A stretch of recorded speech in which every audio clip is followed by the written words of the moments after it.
वज़ीर-ए-आज़म मोदी का आत्मनिर्भर भारत का नारा मुल्क की मईशत के एक अहम मोड़ पर आया है। नेटवर्क 18 की पहल और ITC के जरिए पेश करदा इस खास पेशकश स्वाभिमान भारत में हम आपके लिए मुल्क भर से ऐसी कहानियां लाते हैं जो खुद इन्हिसारी की बेहतरीन मिसाल है। नए ख्यालात और कामयाबियों की ऐसी कहानियां जो दरअसल बताती हैं कि हम एक ऐसे मुल्क की शक्ल में क्या पहचान रखते हैं। ऐसी कहानियों में से एक कहानी है टाटा कंसल्टेंसी सर्विसेज की।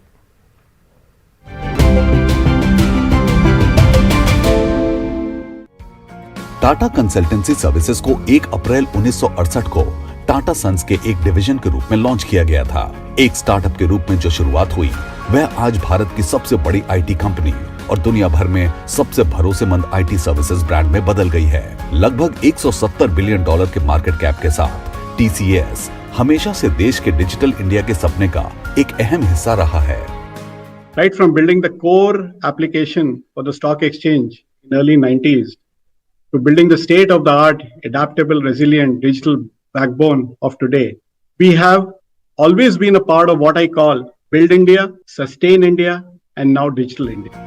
TCS के फाइनेंशियल इंक्लूजन नेटवर्क ने भारत के लाखों नागरिकों को बुनियादी बैंकिंग सेवाओं तक पहुंचा दी है।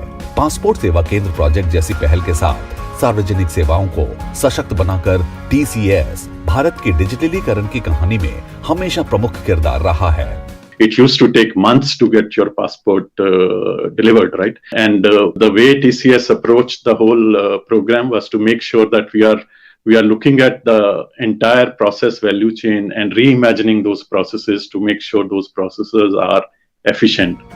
TCS स्वाभिमान भारत के लिए गर्व और प्रेरणा का स्रोत है।